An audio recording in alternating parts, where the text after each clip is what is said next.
Hello everyone and welcome back to my channel, and today we will learn about useEffect hook. This is the most used hook if you are working with any kind of React project or React Native project. So in this video we will learn what is useEffect hook, and we will learn how to use this useEffect hook inside your component. Also we will learn how this dependency array work. So this is the question people might ask in interview, what is dependency array? So after this video you should be able to answer that. Also today we will learn how to call the API inside useEffect hook. So very basic API we will call, and we will understand how it works. So before moving forward, I would like to show you this diagram. So this diagram is the phases of any component. Okay, so very first phase you should remember is mounting, second is updating, third is unmounting. So when this will happen, so let's say your component is getting inserted to the application or to the mobile application or web application, that's when mounting will happen.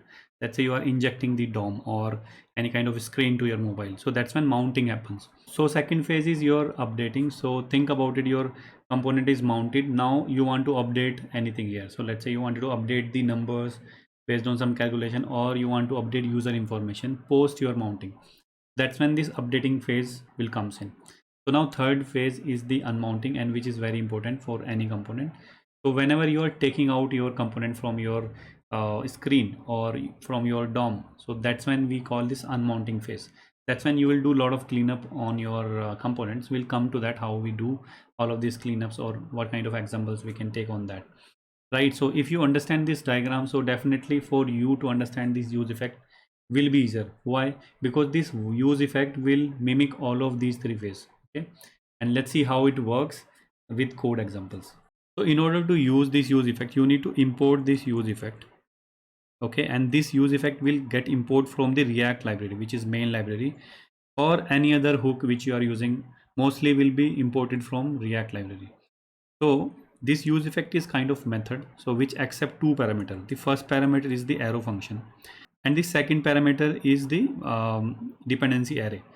So if you keep empty, so that's when it will mimic that particular phase which is mounting. Okay, so now if you start calling any kind of console.warn, okay, we are using warn because we wanted to see some output on the screen itself. Okay, so that's when we are calling this warn home page mounting. As and when you save, you see this warning coming in at the device home page mounting. So that means our component is getting inserted into this screen, right? So now what you understood from this, if you want to call any piece of code or you want to call your APIs at the time of mounting, you need to write that code under this arrow function by following this empty array, okay, which is your dependency array. So now we know how this mounting works with useEffect. So you can just do this way. That's how you can mimic your mounting. So now you want to understand how this update works. Okay, so for that, let me take some state. Okay, I'll just say count, set count, and I will just use this hook use state. Okay, and I'll keep the count 0. So this count I wanted to render, also I wanted to update this count. So what I will do, I'll quickly add this count here. So you will see the 0 count, and I will also add one button. Okay, and this button will be updating this count or update count. Okay, and now I will have this on press event, which will actually update the count as and when I click on this button. Okay, so I'll say set count, and I will just pass the count +1. So now if you click on this update count, what is happening? We are into the update phase. That means first time we mounted this count, okay, it was 0. Now if I click on this button, I'm updating this count. So now what I want to do is I want to keep a watch on this count, so that based on the update I can do something, right? So that's when this update phase comes in, right? So let's say if count is equal to 2, I want to do something, or I want to render another component into my screen. So to keep a watch on this count, I will just use the useEffect, and I will actually use that dependency array which I was talking about. I'll keep that arrow function as it is, but inside this empty array I will pass this count. Okay, that's when this useEffect will always keep a watch on this count, if it is updating or not updating, right? For an example, I will just say console.log, and I will say counting. Okay, and this console log will not see here, but as it is a console log, we can see in our terminal. So now if you click on this update count, okay, you notice this use effect is started monitoring this count. Okay, basically it is watching whenever it is updating. We need to actually do console log.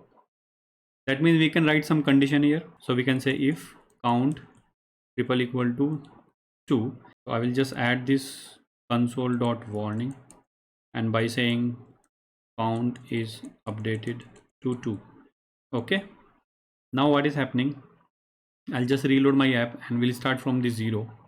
So what it will do now, if you click on this update count, so it is started updating, and this use effect is watching this count. Okay, now if it comes to the 2, you will see count is updated to 2 warning, and right side also you notice that count is updated to 2, right?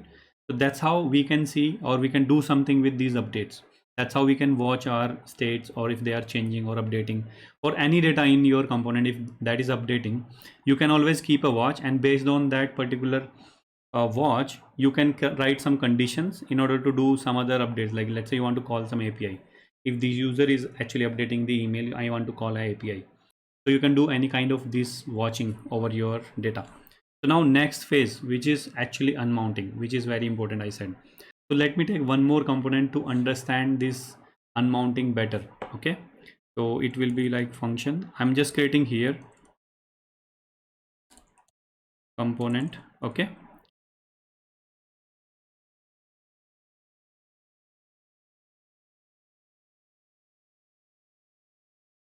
component. Okay, and just to have little better visibility, I will just take one more style, which is background color, so that we can easily figure out there is a change happening. Okay, yeah, so we have this extra component ready with us.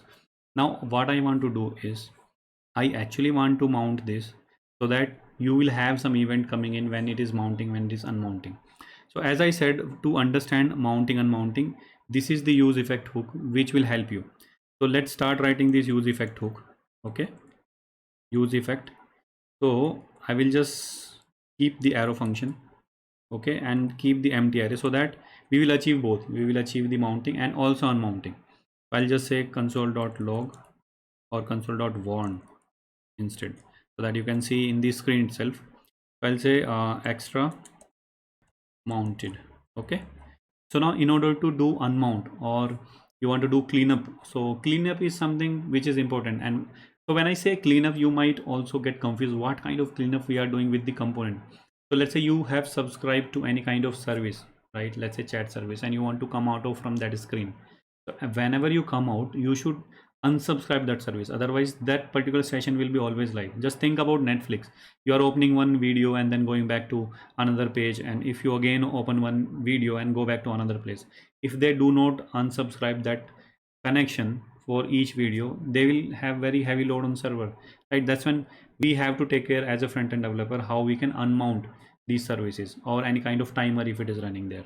So now in order to achieve that, we have to return one arrow function. Okay, so in this place, in this return arrow function place, we have to write something which will help us to clean up. Okay, so and this place only execute when you unmount, basically when you take out that particular component from your screen. Okay, that's why I created this example. So now in order to understand this how it works, so let me do something in the view. So just above the count, I will call this method which is extra component, and I'll see if it is working. So what you say, count is updated to 2, that's fine. Now I'll just reload it, but you still see that. Also what I will do, I will just comment this home page mounting, so that we will not have a conflict. So what you see, extra component mounted, but now we are just doing mount, we are not doing unmount. So how can we unmount it?